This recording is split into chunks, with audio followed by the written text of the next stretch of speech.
मित्रों, ऐसे लोगों के पास अपनी स्त्री को भूलकर भी ना छोड़े।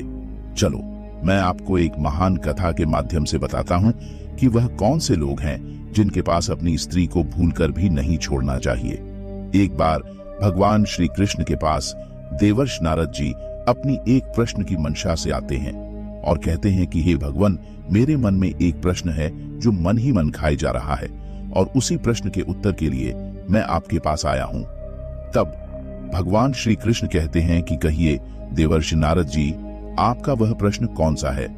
तब देवर्षि नारद जी कहते हैं, हे प्रभु, मेरा प्रश्न यह है कि वह कौन से लोग हैं जिनके पास अपनी स्त्री को भूलकर भी नहीं छोड़ना चाहिए।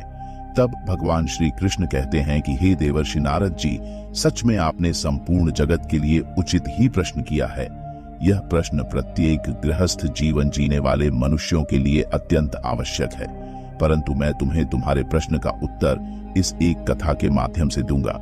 तब देवर्षि नारद जी बोले, ठीक है प्रभु, कृपया आप उस कथा को कहिए, मैं उस कथा को पूरा अंत तक अवश्य सुनूंगा। तब भगवान श्री कृष्ण कथा को सुनाना आरंभ करते हैं और कहते हैं कि हे देवर्षि नारद जी, प्राचीन काल की बात है, किसी नगर में एक धनवान सेठ रहा करता था। उस सेठ का पूरे नगर में सबसे आलीशान घर था। सेठ की पत्नी बड़ी ही रूपवान थी। उस नगर में कोई भी स्त्री सेठ की पत्नी जैसी सुंदर नारी और कोई भी नहीं थी। उस सेठ के घर में एक वृक्ष था। उस वृक्ष में एक बूढ़ी चिड़िया अपना घोंसला बनाकर रहती थी। सेठ और सेठ की पत्नी उस चिड़िया का भली भांति ध्यान रखते थे। उस चिड़िया को हर रोज दाना पानी देते थे। साथ ही उस चिड़िया को वे सभी खूब प्यार करते।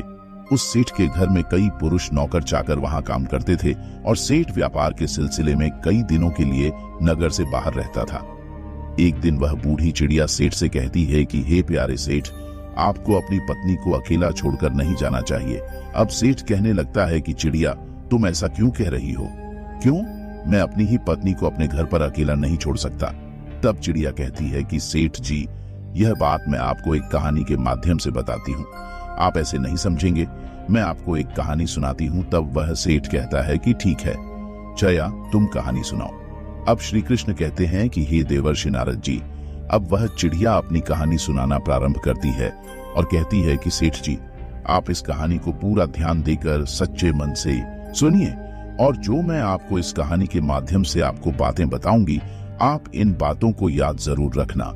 अब वह बूढ़ी चिड़िया कहानी को सुनाना आरंभ करती है और वह चिड़िया कहती है, किसी राज्य में महाराज देवसिंह नाम के एक राजा राज करते थे। देवसिंह एक सन की किस्म का राजा था। एक बार वह भ्रमण करने के लिए जंगल में चला जाता है। जंगल में घूमते घूमते उनकी भेंट एक संत महात्मा से हो जाती है। वह संत महात्मा एक पाखंडी था।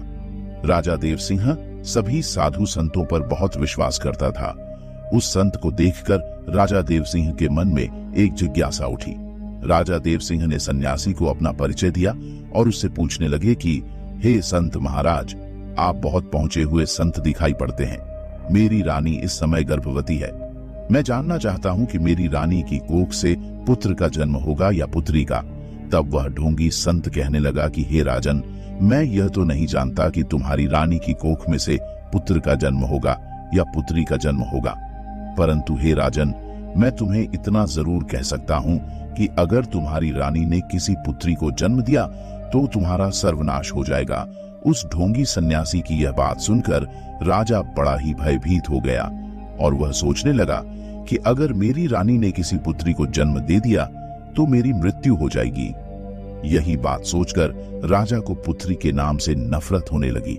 घर आने के बाद राजा ने अपनी रानी से आकर कहा कि हे रानी, भूल से भी हमारे घर में पुत्री का जन्म नहीं होना चाहिए। अगर हमारे घर में पुत्री पैदा हुई तो मैं तुम्हें सैनिकों से कहकर जान से मरवा दूंगा और होने वाली पुत्री को भी मरवा डालूंगा। श्री कृष्ण अब नारद जी से कहते हैं कि हे नारद जी, वह बूढ़ी चिड़िया अब आगे कहती है, हे सेठ जी, राजा की यह बात सुनकर वह रानी डर गई, क्योंकि वह जानती थी कि राजा बड़ा ही सन की किस्म का राजा है। अगर मेरी कोख से पुत्री का जन्म हुआ तो यह सच में उस पुत्री को मरवा देगा। अब वह रानी रोज भगवान से प्रार्थना करने लगी थी कि हे परमात्मा, मेरी कोख से पुत्री का जन्म ना हो, वरना राजा उसे जीवित नहीं छोड़ेंगे। भगवान की कृपा से रानी ने सर्वप्रथम एक पुत्र को जन्म दिया, जिसे देखकर रानी और राजा देव सिंह बहुत प्रसन्न हुए। राजा देव सिंह तो इसीलिए प्रसन्न हुआ कि अच्छा हुआ उसे पुत्री नहीं हुई। इसके उपरांत रानी इसलिए प्रसन्न हुई कि अगर पुत्री होती तो राजा उसकी हत्या कर देता, जिससे उसके पति को कन्या हत्या का दोष लगता। अब कुछ समय बाद जब रानी ने फिर से गर्भ धारण किया, उसके बाद बच्चे का जब जन्म होने का समय आया, तब उसी दौरान राजा को किसी जरूरी काम से दूसरे राज्य में जाना पड़ गया और उस राजा को लौटने में कई दिन लगने वाले थे। जाते समय राजा अपनी रानी से कह गया कि यदि तुम्हारे गर्भ से बेटी का जन्म हो तो उसे सैनिकों से कह मरवा देना, मैं अपनी पुत्री का चेहरा नहीं देखना चाहता। श्री कृष्ण आगे कहते हैं, हे देवर्षि नारद जी, अब वह चिड़िया आगे उस सेठ से कहती है कि इतना कहकर राजा तो चला गया और अब उस राजा को अपने नगर लौटने में कई माह का समय लग गया। लेकिन इसी दौरान रानी के द्वारा एक पुत्री का जन्म हुआ। रानी को जिस बात का डर था वही हो गया। बेटी को देखकर रानी घबरा गई। वह सोचने लगी कि अब तो राजा के आदेश के अनुसार बेटी की हत्या करनी पड़ेगी, परंतु यह एक निंदनीय काम है। भला मैं इस काम को कैसे करूंगी? मैं एक माँ हूं और मेरे लिए जितना मुझे बेटा प्यारा है उसी प्रकार उतनी ही मेरी बेटी भी प्यारी है। अब तो बेटी को देखकर रानी रोने लगी और कहने लगी, हे भगवान, यह आपने क्या किया? मुझे पुत्री क्यों दी? अब मैं क्या करूं कन्या? हत्या का पाप बहुत बड़ा पाप होता है। एक पूत का पूत हो सकता है, परंतु एक माता कुमाता नहीं हो सकती। अब रानी बहुत बड़े धर्म संकट में फंस चुकी थी। रानी को रोता हुआ देखकर एक दाई रानी से पूछने लगी कि हे रानी, आप रो क्यों रही हो? हे रानी, घर में पुत्री हुई है, यह तो बड़े ही सौभाग्य की बात है, पर आप तो यूं ही बैठी रो रही हो, इसका क्या कारण है? अब रानी कहती है कि दाई वास्तव में जो नहीं होना चाहिए था वही हो गया है। अब रानी ने दाई को पूरी बात बताई कि हमारे पतिदेव सिंह ने इस कन्या को मारने का आदेश दिया है। हे दाई माँ, अब आप ही बताइए कि मैं इस बच्ची की जान कैसे ले सकता? तब दाई ने रानी से कहा, हे रानी, तुम चिंता मत करो, तुम राजा से कह देना कि मैंने बेटी को मरवा दिया है। मैं तुम्हारी बेटी को सबके सामने मारने के लिए लेकर जाऊंगी, लेकिन मैं इसे मारूंगी नहीं, बल्कि मैं इसे पाल लूंगी। अगर मुझसे कोई पूछेगा तो मैं कह दूंगी कि यह बच्ची मेरी भतीजी है। इस एक उपाय से बच्ची की जान भी बच जाएगी और यह आपकी पुत्री राजा की नजरों से दूर भी हो जाएगी। दाई आगे कह है, हे रानी, आप इसके पालन पोषण को लेकर चिंतित मत हो, मैं इसे अपनी बेटी की तरह ही पालूंगी। यह सुनकर रानी को बहुत खुश हुई। वह सोचने लगी कि यही ठीक रहेगा। ये बेटी भले ही मुझे देखने को ना मिले, लेकिन कम से कम वह जीवित तो रहेगी। तब रानी ने बड़े ही उदास मन से कुछ सोने के आभूषण अपनी पुत्री के लालन पालन के लिए उस दाई को दे दिए और उस दाई से रानी ने कहा, हे दाई माँ, मैं तुम्हारा यह एहसान जिंदगी भर नहीं भूलूंगी। जब कभी भी तुमको धन की जरूरत पड़ेगी तो मैं तुम्हें इससे भी अधिक धन दौलत दूंगी, परंतु मेरी बेटी का यह सच कभी किसी के सामने खुलने मत देना। अब श्री कृष्ण कहते हैं कि हे नारद जी, वह चिड़िया सेठ से आगे कहती है कि दाई को इतना समझाने के बाद में रानी ने अपनी उस बेटी को दाई को सौंप दिया और धीरे धीरे करके पूरे राज्य में और महल में यह खबर उस दाई ने फैला दी कि राजा के आदेश के अनुसार मैंने ले जाकर उस बच्चे को मार दिया और उसे जमीन में दफना दिया है। अब उस बेटी को ले जाने के बाद दाई ने उस बेटी का बहुत अच्छे ढंग से पालन पोषण करना शुरू कर दिया। जब कुछ दिन बीते तो इसके बाद राजा देव सिंह अपने राज्य महल में लौट कर आया तो राजा को भी उसे भी यही बात बताई गई कि आपके जाने के बाद रानी ने एक बेटी को जन्म दिया था और उस बेटी को आपके आदेश के अनुसार मारने के बाद जमीन में दफना दिया गया है। अब यह बात सुनकर राजा को बड़ी खुश हुई। इधर दाई उस बच्ची को अपनी भतीजी बताकर पालने लगी और उस बच्ची को जब भी रानी को देखने की इच्छा होती थी तो दाई उसे लेकर राजमहल में चली आती थी। उस बच्ची को देख करके रानी की ममता उमड़ने लगती। रानी चोरी चुपके उस बच्ची से प्यार कर लिया करती थी। अगर कोई पूछ लेता था कि यह बच्ची कौन है तो वह उस लड़की को दाई के भाई की लड़की बताती थी। अपनी पुत्री को देखकर रानी को बड़ा सुकून मिलता था। वह उस दाई को धन वस्त्र आभूषण दे दिया करती थी। इधर रानी के आदेश के अनुसार उस दाई ने बेटी की परवरिश में किसी प्रकार की कोई कमी नहीं होने दी। अब तो धीरे धीरे करके वह बेटी बड़ी होने लगी। धीरे धीरे वह जवान हो गई। उस रानी की पुत्री का पालन पोषण राजमहल में नहीं हुआ था, एक गरीब दाई के घर में हुआ था, पर फिर भी वह एक सुंदर राजकुमारी की तरह दिखाई पड़ती थी। धीरे धीरे वह सुंदर यौवन से संपन्न हो गई। जब वह जवान हुई तो दाई ने उसे राजमहल ले जाना बंद कर दिया। वह पूरे दिन दाई के घर में ही रहा करती थी। श्री कृष्ण कहते हैं, हे नारद जी, वह चिड़िया सेठ से कहती है कि एक दिन राजा देव सिंह अपने नगर का भ्रमण कर रहा था। तब उसकी सवारी उस दाई के घर के सामने से होकर निकली तो वह कन्या अपने घर के सामने की जगह पर स्नान करने के बाद अपने केशों को सुखा रही थी। वह राजा की लड़की रूपवती तो थी ही, उस समय तो वह और भी ज्यादा सुंदर प्रतीत हो रही थी। घोड़े के रथ पर बैठे राजा देव सिंह ने अचानक उस कन्या को देखा तो उस कन्या को देखकर राजा को बिजली जैसा झटका लग गया, क्योंकि वह नव युवती थी। राजा उसकी सुंदरता पर मोहित हो गया। राजा ने उसी समय अपने मंत्री से पूछा कि हे मंत्री, यह राजकुमारी जैसी दिखने वाली कन्या कौन है? मुझे तो उसने अपने रूप से घायल कर दिया है, अति शीघ्र इसका पता लगाओ। मंत्री ने तुरंत पता लगाकर राजा को बताया, महाराज, यह कन्या एक बूढ़ी औरत की भतीजी है। अब राजा को रात भर नींद नहीं आई। बार बार उसी लड़की का चेहरा और उसके बदन की कोमलता उस राजा की आंखों के सामने आ जाता था। सवेरा होते ही राजा ने मंत्री से कहा, मंत्री, वह लड़की बहुत ही सुंदर है, उसने मेरी रातों की नींद उड़ा दी है। उसकी मूरत मुझे बार बार परेशान करती है। अब तो मैं उसके बिना रह नहीं पाऊंगा। तुम एक काम करो, कुछ लोगों को साथ लेकर जाए और आप उस बूढ़ औरत से उस लड़की के साथ मेरे विवाह की बात कीजिए।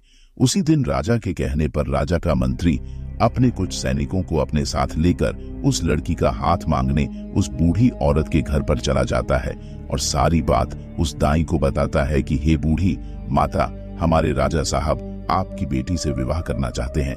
मंत्री के मुख से ऐसे वाक्यों को सुनने के बाद में दाई के मानो एकदम से होश ही उड़ गए। दाई मन में सोचने लगी, हे भगवान, यह कैसा अनर्थ होने जा रहा है। आखिर अब मैं क्या करूं? यह कन्या तो उसी राजा की बेटी है और अब यह राजा इस बात को नहीं जानता है। अब उसी समय उस बूढ़ी मां ने साफ इनकार करते हुए कहा, भाई, मैं एक गरीब स्त्री हूं और यह मेरी भतीजी राजा जी के लायक नहीं है, इसलिए आप दोबारा इस रिश्ते को लेकर मेरे घर कभी मत आना।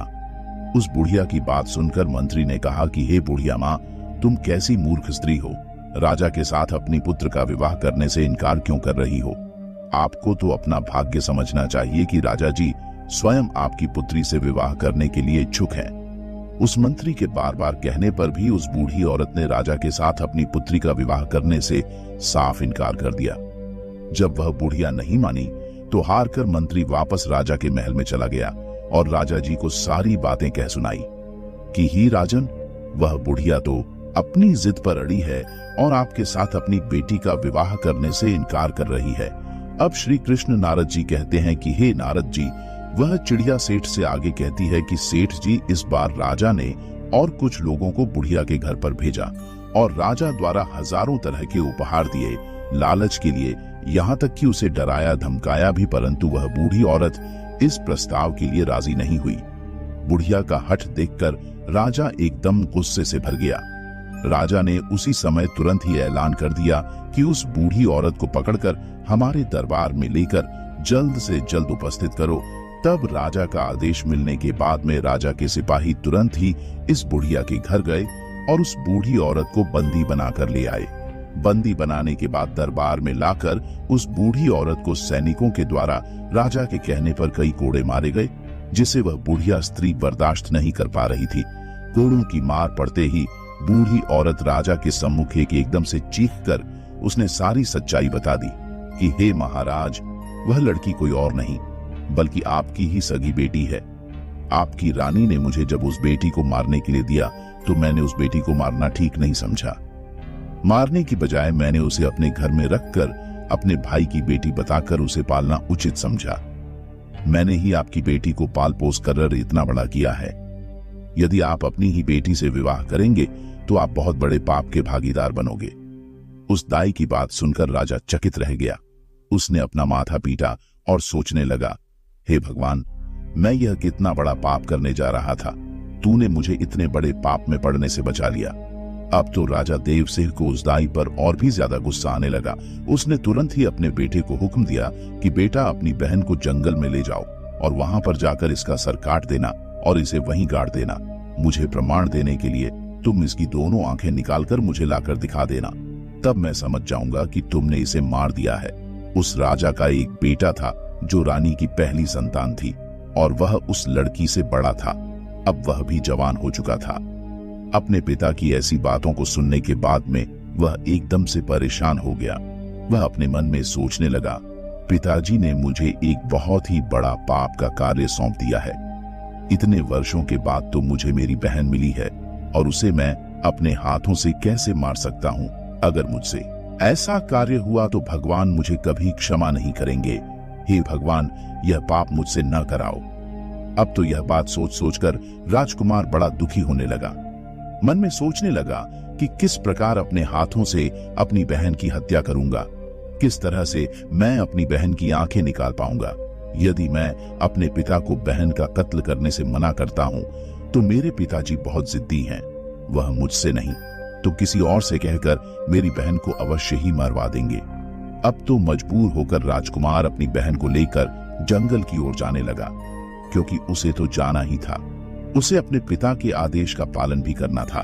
अपनी बहन को जंगल में ले जाते समय भाई का प्यार बहन के प्रति उमड़ पड़ा और वह अपनी बहन से कहने लगा, मेरी प्यारी बहन, किसी भी सूरत में मैं तुम्हारा कत्ल नहीं कर पाऊंगा। मैं तुम्हें यही जंगल में छोड़ देता हूं। अब भगवान ने चाहा तो आगे तुम्हारी किस्मत रही तो तुम अवश्य ही बच जाओगी। अब देखो तुम्हारी किस्मत तुम्हारे साथ क्या करती है। तब बहन ने जवाब दिया, भैया तुम मुझे मार दो और मुझे मारकर मेरी आंखें निकालकर पिताश्री को ले जाकर दिखा दो, और यदि तुम अपनी बहन की आंखें निकाल करके नहीं ले जाओगे तो हमारे पिताजी तुझे भी मार देंगे। उस समय वे दोनों भाई बहन एक दूसरे से लिपटकर बहुत रोए। उन दोनों भाई बहन के ऊपर दुखों का पहाड़ टूट पड़ा था। अब उन्हें कुछ समझ में नहीं आ रहा था कि वे क्या करें। अंत में राजकुमार ने निश्चय कर लिया कि वह अपनी बहन को नहीं मारेगा। उसने अपनी बहन को समझाया कि बहन, मैं तुम्हें इस जंगल में छोड़े जा रहा हूं। आगे भगवान की जो मर्जी होगी वह वही करेगा। मैं पिताजी के सामने कोई बहाना बना दूंगा। इतना कह करके उसने अपनी बहन को वहीं जंगल में छोड़ दिया और वह राजकुमार आगे के लिए चल पड़ा। आगे जाकर उसे जंगल में एक हिरण दिखाई दिया। उसने तुरंत उस हिरण का वध कर दिया और फिर उसकी दोनों आंखें निकाल ली। उसके बाद वह अपने पिता के समक्ष पहुंचा और उसने हिरण की वहीं दोनों आंखें दिखाते हुए कहा, पिताजी, मैंने बहन को मारकर एक बहती हुई नदी में फेंक दिया है। वे आंखें देख करके राजा को भी भरोसा हो गया कि वास्तव में मेरे पुत्र ने उस लड़की को मार दिया है। अब वह राजा बड़ा प्रसन्न हुआ। अब इधर उस रानी ने अपने बेटे को अपने पास बुलाया और पूछा, बेटा, क्या तूने सच में अपनी बहन को मार दिया है क्या? तब राजकुमार कहता है, हे मां, मैं तुमसे झूठ नहीं बोलूंगा। मैंने अपनी बहन को नहीं मारा है, बल्कि मैंने उसे जंगल में छोड़ दिया और चुपचाप चला आया हूं। यह सुनकर रानी को सुकून मिला। वह रानी भगवान से प्रार्थना करने लगी, हे भगवान, तुम्हारा सत सत नमन, जो तुमने मेरे बेटे को सत बुद्धि दी। मेरी बेटी जंगल में अकेली भटक रही होगी। हे प्रभु, आप उसकी रक्षा करना और उसे ऐसी जगह पर पनाह देना कि उसके जीवन की नैया पार हो जाए। मैंने जब उसे जन्म दिया है तो वह अपना पूरा जीवन जीकर ही मृत्यु को प्राप्त हो। इधर वह राजकुमारी जंगल में पत्ते फूल खाकर धीरे धीरे करके अपना गुजारा करने लगी। पेड़ पत्थर तथा झाड़ियों के बीच वह घूमते घूमते उसके वस्त्र बिल्कुल ही फट चुके थे। वह अर्धनग्न अवस्था में उसी जंगल में भटक रही थी। ऐसा करते करते कई दिन उसके जंगल में बीत चुके थे। वृक्षों से फल फूल खाकर अपना दिन गुजारती थी और घनी झाड़ियों के बीच छिपकर सो जाती थी। एक दिन उसी जंगल में एक दूसरे राज्य का राजा सुधर्मा शिकार करने के लिए आया। इधर वह राजकुमारी वृक्षों से फल तोड़कर खा रही थी। जैसे ही उसके कानों में घोड़े की आवाज पहुंची तो राजकुमारी घनी झाड़ियों के बीच छिपकर बैठ गई। अब संयोगवश से वह राजा उसी वृक्ष के नीचे आकर विश्राम करने के लिए बैठ गया। जब अचानक राजा की नजर उन झाड़ियों के बीच गई तब उसने देखा कि झाड़ियों के बीच कोई बैठा है। उसे किसी मनुष्य की आकृति नजर आ रही थी। राजा ने तुरंत ही आवाज लगाकर पूछा, कि अरे तुम कौन हो और इन झाड़ियों के बीच में क्या कर रहे हो? तुम जो भी हो तुरंत बाहर निकलो और हमारे सामने आओ। मैं तुम्हें विश्वास दिलाता हूं कि मैं तुम्हें कोई भी हानि नहीं पहुंचा। नंगा। उस राजा सुधर्मा की बात सुनकर झाड़ियों के बीच से राजकुमारी ने आवाज दी, हे गियर, मैं एक दुखी लार स्त्री हूं और मेरे बदन पर जो वस्त्र है वह फट चुके हैं। मैं निर्वस्त्र हूं। यदि तुम कोई वस्त्र मुझे दे सकते हो तो मैं उसे पहनकर बाहर आ जाऊंगी। वह राजा स्त्री की आवाज सुनकर आश्चर्यचकित हो गया कि इस जंगल के बीच में भला यह स्त्री क्या कर रही है। जरूर ही यह स्त्री किसी दुख की मारी होगी। तब राजा ने एक चादर उस झाड़ी में फेंक दी। फिर उसके बाद उस राजकुमारी ने अपने बदन को उस चादर से अच्छी तरह से ढका और उसके बाद वह राजा सुधर्मा के सामने आ गई। राजा ने उसकी सुंदरता को देखी तो वह उसे देखता ही रह गया। वह सोचने लगा, इतनी सुंदर स्त्री मैंने अपने जीवन में पहले कभी नहीं देखी है। किसने इसे जंगल में छोड़ दिया है? यह तो हमारी रानी बनने के योग्य है। तब राजा ने उस राजकुमारी को अपने बारे में बताया और बोला, हे सुंदरी, तुम जो भी हो उससे मुझे कोई मतलब नहीं है। मैं तुम्हें अपनी रानी बनाना चाहती हूँ। उस राजा की बात सुनने के बाद में वह राजकुमारी भी उस राजा की पत्नी बनने के लिए तैयार हो जाती है। अब श्री कृष्ण कहते हैं कि हे देवर्षि नारद जी, वह कहते हैं ना कि डूबते हुए को तिनके का सहारा ही बहुत है।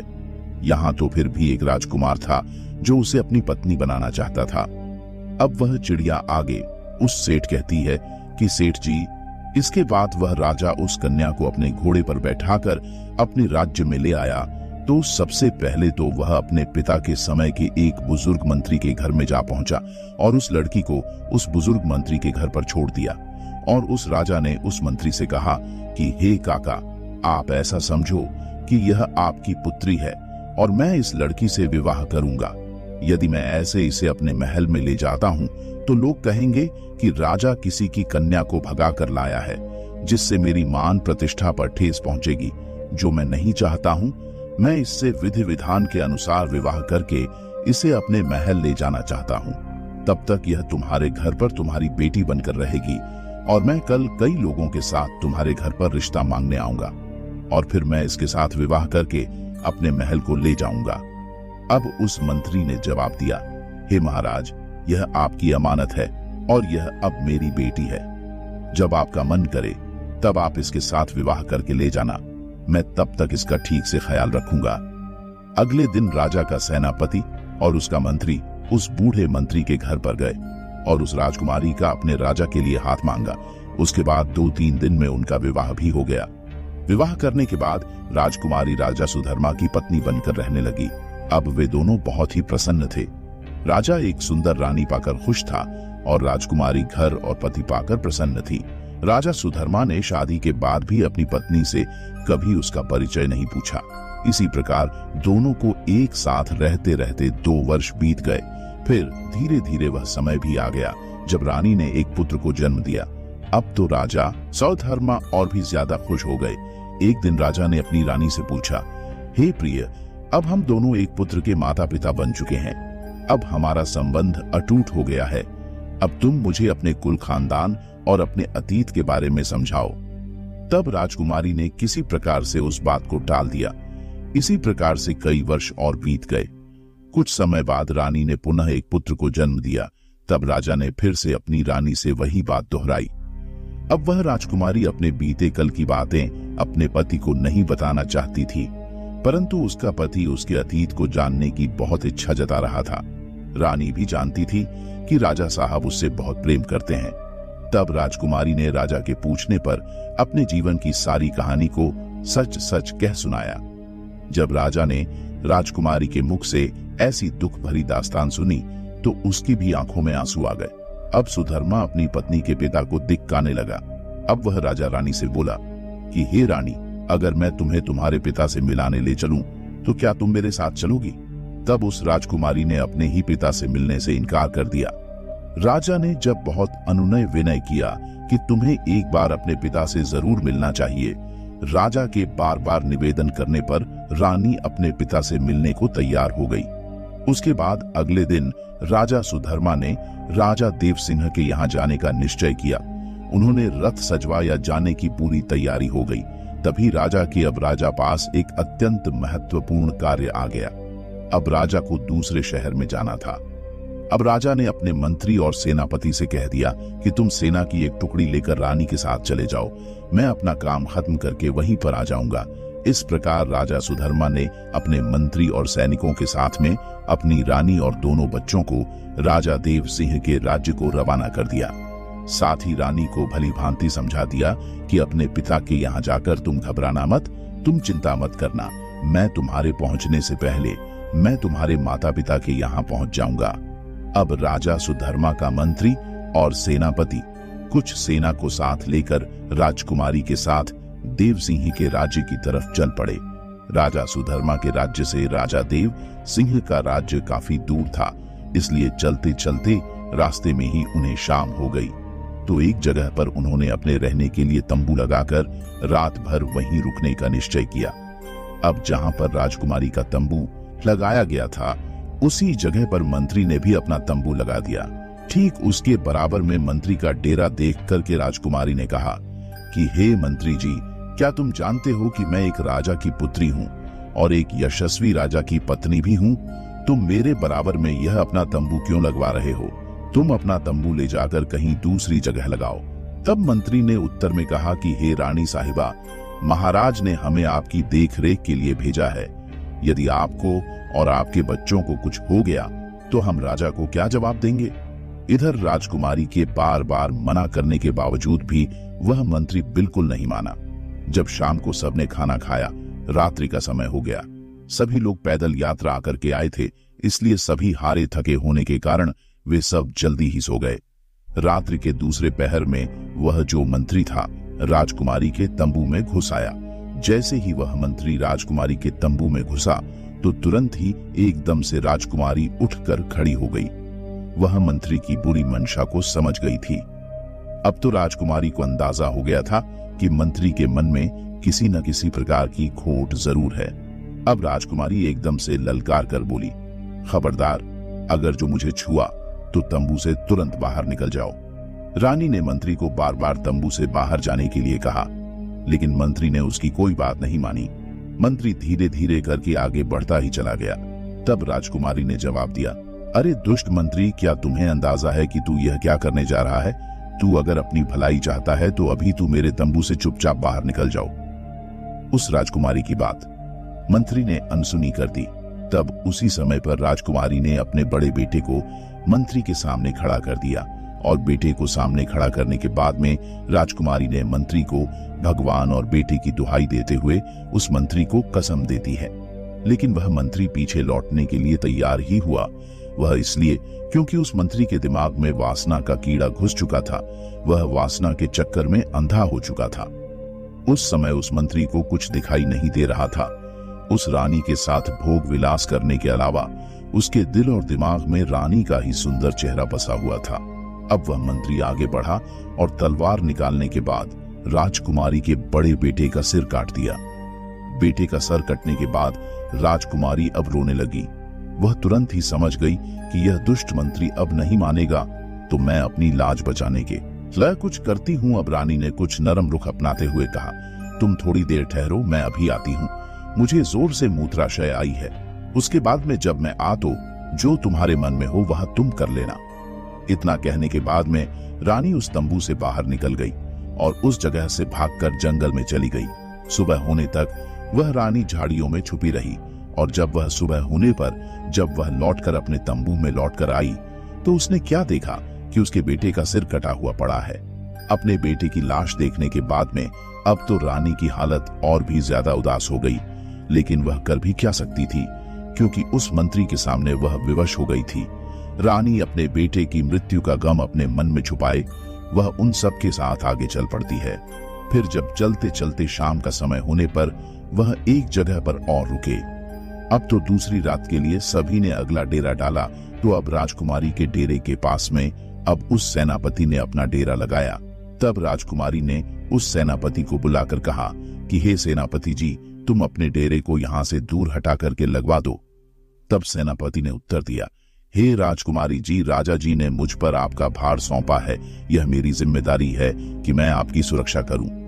तब राजकुमारी ने उसे भी बार बार मना किया, परंतु वह भी उस मंत्री की तरह नहीं माना। उस सेनापति ने अपने तंबू को रानी के तंबू से दूर नहीं लगाया। अब तो राजकुमारी को फिर से सब कुछ समझ में आ गया था। अब इस चिंता को लेकर वह राजकुमारी पूरी रात सोई।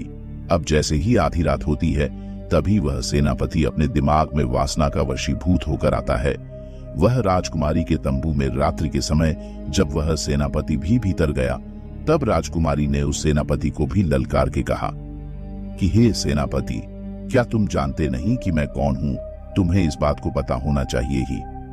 सेनापति, मैं एक राजा की पत्नी हूं, साथ है एक राजा की बेटी भी हूं। मेरे बारे में यह सब जानते हुए भी आप मेरे तंबू में घुसे आ रहे हो। आप अभी तुरंत ही मेरे डेरे से बाहर निकल जाओ। परंतु वह दुष्ट सेनापति ने ठाके मरते हुए आगे बढ़ा। भला वह कहां मानने वाला था? अब तो उसके हृदय में काम वासना भरी थी। इसीलिए वह राजकुमारी के बार बार निवेदन करने के बाद भी उस सेनापति ने राजकुमारी का कहना नहीं माना। अब जब वह रानी की ओर बढ़ने लगा, तो राजकुमारी ने अपने छोटे बेटे को उस सेनापति के सामने खड़ा कर दिया और अपने छोटे बेटे की कसम देने लगी कि अरे धूर्त, तुझे मेरे बेटे की कसम है, यदि तुमने मेरे ऊपर बुरी नजर डाली भी तो मैं तेरा सर्वनाश करवा दूंगी। अब उस राजकुमारी के इन शब्दों को सुनने के बाद में अब उस सेनापति ने अपने म्यान से तलवार निकाली और उस छोटे से बेटे का सर काटकर कलम कर दिया। इस प्रकार से राजकुमारी के दूसरे बेटे का भी सर कट गया। अब उसी समय पर उस राजकुमारी ने कहा, हे सेनापति, तुम थोड़ी देर रुको, मैं अभी आती। उसके बाद में आप जो इच्छा जताओगे, मैं आपकी हर एक इच्छा को पूरा करूंगी। अब भगवान श्री कृष्ण नारद जी से कहते हैं कि वह चिड़िया आगे कहती है कि सेठ जी, अब तो राजकुमारी वहां से भाग निकली और भागते भागते वह जंगल में चली गई। अब जब वह रानी थोड़ा आगे गई तो उसे एक गहरी नदी दिखाई दी। अब तो राजकुमारी ने मन में यह दृढ़ निश्चय कर लिया कि अब जब मेरी संतान ही नहीं बची है, मेरे बच्चे नहीं रहे, तो फिर ऐसे में मैं जीकर क्या करूंगी। अब मरने का निश्चय करके वह नदी में कूद गई, परंतु नदी के पानी का बहाव इतना तेज था, जैसे ही रानी उस नदी में कूदी तो पानी का बहाव उसे एकदम खींच ले गया और जंगल के एक छोर में वह रानी नदी में बहती हुई जा रही थी। नदी में बहते बहते वह जंगल के नदी के किनारे जा पहुंची। अब सुबह हो चुकी थी। वहां पर दो सन्यासी महात्मा उसी नदी में अपने गुरु के वस्त्र को धोने के लिए आए थे। उसी समय उन सन्यासी शिष्यों ने देखा कि कोई औरत इस नदी में बहते हुए उनकी तरफ आ रही है, तो उन दोनों योगियों ने रानी को पकड़कर बाहर निकाल लिया। जब रानी को होश आया तो राजकुमारी के पैरों तले जमीन खिसक गई। अब राजकुमारी मन में सोचने लगी कि उस मंत्री और सेनापति से तो मुझे जैसे तैसे छुटकारा तो मिल गया, परंतु अब यहाँ पर इन दो योगियों ने मुझे घेर लिया है। जैसे ही दो योग ने राजकुमारी को पकड़ा, तब तक वहां 4 सन्यासी महात्मा और आ पहुंचे। अब तो राजकुमारी और भी ज्यादा डर गई। वह सोचने लगी, अब तो मैं यहाँ पर और भी बड़ी मुसीबत में फंस गई हूँ। अब क्या होगा? अब वह रानी इतनी सुंदर थी कि जो कोई भी उसे देख लेता था वह पागल हो जाता था। अब तो वह महात्मा आपस में लड़ने लगे, एक दूसरे के साथ धक्का मुक्की करने लगे, एक दूसरे को धक्का देकर आपस में कहने लगे, यह राजकुमारी मेरी है, यह राजकुमारी मेरी है। आखिर अंत में एक संत महात्मा ने यह सोचा कि ऐसे तो हम 6 लोगों में कोई फैसला नहीं हो पाएगा।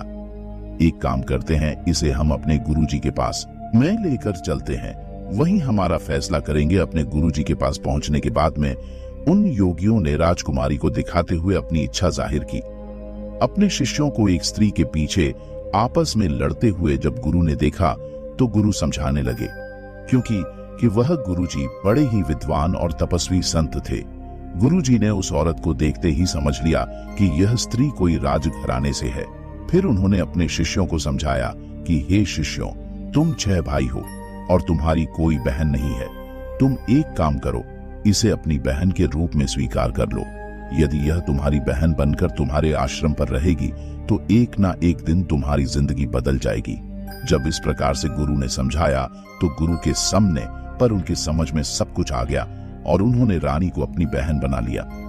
वह सभी साधु रानी के पिता राजा देव सिंह के राज्य में रहते थे। अब तो उस राजकुमारी को पता चल चुका था कि वह अपने बाप के राज्य में प्रवेश कर चुकी है। जहां के राजा उसके पिता देव सिंह हैं। अब रानी उन्हीं महात्माओं के आश्रम पर रहने लगी। वे 6 महात्मा उसे अपनी बहन की तरह रखते थे।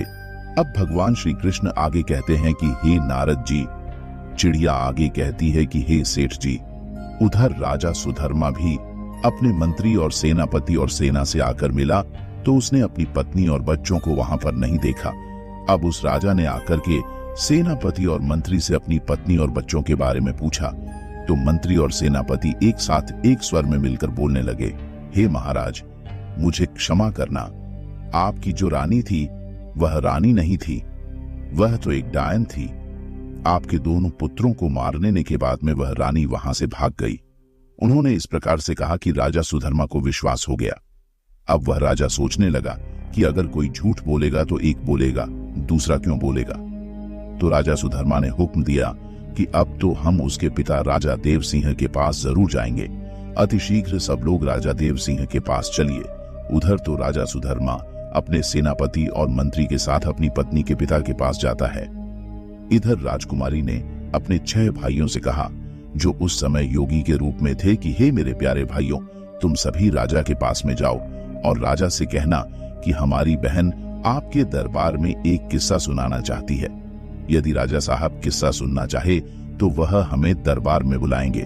अब क्योंकि राजकुमारी को पता था कि उसके पिता को किस्सा सुनना बहुत अच्छा लगता है, अब तो वह 6 योगी भिक्षा मांगने के बहाने राजा देव सिंह के दरबार में पहुंच गए। उन्होंने राजकुमारी के द्वारा कही गई बात राजा के सम्मुख जाकर के कह दी। योगियों की बात सुनने के बाद राजा ने तुरंत ही उन्हें मंजूरी दे दी। अब तो किस्सा सुनाने के लिए अगले दिन योगी अपनी बहन को लेकर राज दरबार में पधारे।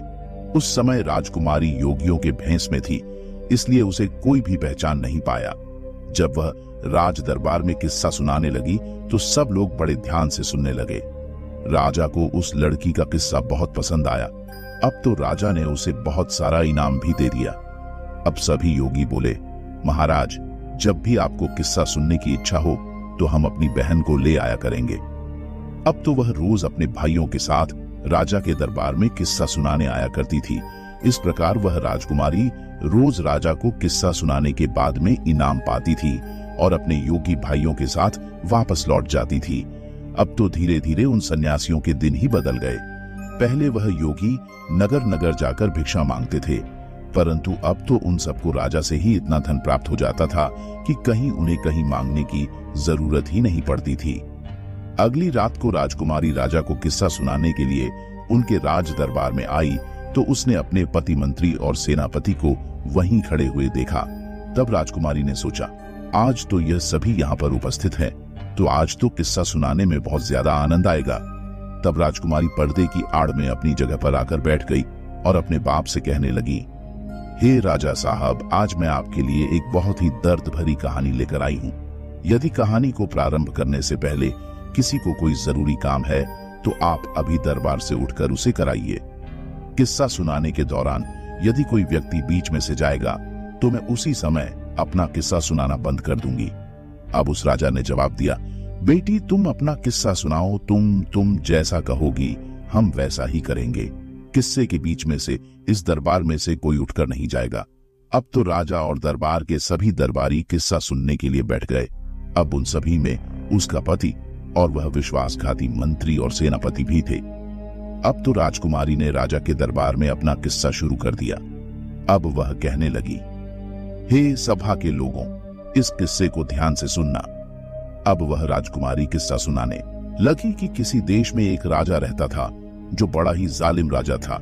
उस राजा को अपनी पुत्री से बहुत ज्यादा नफरत थी। जब एक दिन उसके यहाँ एक बेटी ने जन्म लिया तो उसने अपनी बेटी को अपने बेटे के हाथ जंगल में मरवाने के लिए भेज दिया। राजा ने अपने बेटे को हुक्म दिया था कि उस बेटी को मार के उसकी आंखें निकाल लाओ। अब तो राजा देव सिंह उसकी कहानी को सुनने के बाद में सोचने लगे, यह तो मेरा ही किस्सा है। अब खुश होकर के देव सिंह ने उन योगियों के पास में अपनी मोतियों की माला फेंकते हुए कहा, इस किस्से को अंत तक जरूर सुनाया जाए। जब उस रानी ने किस्सा सुनाया तो राजा की आंखों में पानी भर आया, क्योंकि राजा देव सिंह को अब अपनी करनी पर बहुत पश्चाताप हो रहा था। फिर राजकुमारी आगे बताने लगती है, जब उसका भाई उसे मारने के लिए जंगल में ले गया तो उसके भाई ने अपनी सगी बहन को नहीं मारा और जंगल में अपनी बहन को छोड़कर वापस राजभवन के लिए लौट गया। अब यह जानकर कि अब वह राजा थोड़ा प्रसन्न हुआ, राजा मन में सोचने लगा, शायद हो सकता है आज भी मेरी पुत्री जिंदा हो। इधर वही राजकुमारी अपने किस्से को सुनाते हुए आगे बोली, जब उसका भाई उस लड़की को जंगल में छोड़ आया तब वह बेचारी भूख प्यास से व्याकुल इधर उधर भटकने लगी। भूख लगने पर वृक्षों के पत्ते और फल फूल खाकर अपना पेट भर लिया करती थी। इसी तरह से वह अपने आप को जीवित रखती थी। इस प्रकार से जंगल में रहते रहते उस बेटी के तन पर एक भी वस्त्र नहीं बचा तो कहीं से एक दिन घूमता हुआ घोड़े पर सवार एक आदमी आया। वह आदमी किसी देश का राजा था। उसकी नजर जब उस लड़की पर पड़ी तो वह लड़की निर्वस्त्र थी। उस राजा ने उस लड़की को अपना बदन ढकने के लिए अपनी चादर दे दी और वहां से उसे अपना समझकर अपने नगर बुला ले गया और बिना कुछ जाने राजा ने उस लड़की से विवाह कर लिया। रानी ऐसा किस्सा सुना रही थी। किस्से के बीच में अपनी कहानी को सुनकर राजा सुधर्मा समझ गया कि यह तो उसका ही किस्सा है। उसने भी खुश होकर के एक मोतियों की माला उन योगियों के पास फेंक दी और बोला, यह किस्सा जारी रखा जाए और यह किस्सा अंत तक होना चाहिए। तब आगे राजकुमारी कहने लगी, अब तो वह लड़की किसी राजा की रानी बन चुकी थी, परंतु राजा की रानी बनने के बाद में उस लड़की की कोख से 2 पुत्रों ने जन्म लिया। एक दिन उसके पति ने अपनी पत्नी से उसके जीवन की पूरी घटना पूछी कि तुम कौन हो और उस जंगल में निर्वस्त्र क्यों भटक रही थी। अब उस लड़की ने अपने बाप की करतूतें अपने पति को बताई। यह सुनकर उसका पति बड़ा दुखी हुआ। उसका पति दिल का बहुत अच्छा इंसान था। यह जानकर कि उसकी पत्नी का पिता एक राजा है तो उसे उसके पिता से मिलाने के लिए जब उस राजा ने अगले दिन उसके पिता के घर पर जाने की तैयारी की, लेकिन उसने एक गलती कर दी। उसने अपनी पत्नी और बेटों की सुरक्षा के लिए स्वयं ना जाकर अपने मंत्री और सेनापति को उसके साथ भेज दिया और यही इस राजा की सबसे बड़ी भूल थी। अब श्री कृष्ण आगे कहते हैं कि हे देवर्षि नारद जी, वह चिड़िया आगे कहती है, क्योंकि कहते हैं चाहे कोई कितना ही सगा क्यों ना हो, अपनी जवान स्त्री, जवान बहन, जवान बेटी को किसी दूसरे पर भरोसा करके उसके साथ नहीं भेजना चाहिए और ना ही उसके पास छोड़ना चाहिए, चाहे वह कितना ही वफादार और कितना भी विश्वास पात्र हो। मगर जब वासना दिमाग पर हावी होती है तो सारी वफादारी, सारा विश्वास धरा का धरा रह जाता है और स्त्री तो वैसे भी पुरुष के लिए आकर्षण का केंद्र होती है। अगर वह अकेली किसी अन्य पुरुष के साथ जाती है या ठहरती है तो उस पुरुष के मन में काम रूपी विचार आ ही जाता है। भूलकर भी कभी अपनी बहन बेटी को किसी अन्य के साथ नहीं छोड़ना चाहिए, खास करके तब तो और भी नहीं छोड़ना चाहिए जब कोई पुरुष जवान हो, सुंदर हो, अकेला हो। कहते हैं स्त्री धन और विद्या, यह जिसके पास रहती है उसी की हो जाती है। राजकुमारी इधर राजा देव सिंह के दरबार में अपना किस्सा सुना रही थी। राजा देव सिंह और राजा सुधर्मा उस किस्से को बड़े ध्यान से सुन रहे थे। राजकुमारी आगे कहती हैं कि उधर उस राजा ने अपनी पत्नी और बच्चों को मंत्री और सेनापति के साथ भेज दिया। सफर ज्यादा लंबा था। चलते चलते जब रास्ते में सूर्यास्त हो गया तो उन्होंने वहीं पर रुकने का निश्चय किया। मंत्री ने अपना तंबू रानी के तंबू के बराबर में लगवाया। रानी ने इस चीज का बहुत विरोध किया पर वह नहीं माना। तो रात्रि के समय में मंत्री ने उस राजकुमारी के साथ में दुष्कर्म करने की चेष्टा की, परंतु राजकुमारी के बार बार निवेदन करने पर भी वह दुष्ट मंत्री नहीं माना, बल्कि उसने राजा के बेटे का भी सर काट दिया। तो रानी अपना धर्म बचाने के लिए मंत्री से बहाना बनाकर जंगल में भाग गई। रात भर उसने जंगल में गुजार कर जैसे तैसे उस बेचारी ने अपने पतिव्रत धर्म को बचाया। जब दूसरे दिन को रानी अपने तंबू में वापस आई तो उसे अपने बेटे की लाश भी नहीं मिली। जैसे जैसे कहानी आगे बढ़ती जा रही थी तो उधर मंत्री के होश खराब होते जा रहे थे। अब तो धीरे धीरे वह मंत्री भी बहाना बनाते हुए राजा के दरबार से उठकर जाना चाहता था, तो राजा ने तुरंत ही उसे डांट फटका कर बैठा दिया। तब रानी आगे कहानी सुनाने लगी। अब दूसरे दिन को जब वह वहां से आगे को चले और एक जगह रास्ते में फिर तंबू लगाए तो उस रात सेनापति तंबू में घुसकर दुष्कर्म की लालसा से रानी के पास जा पहुंचा।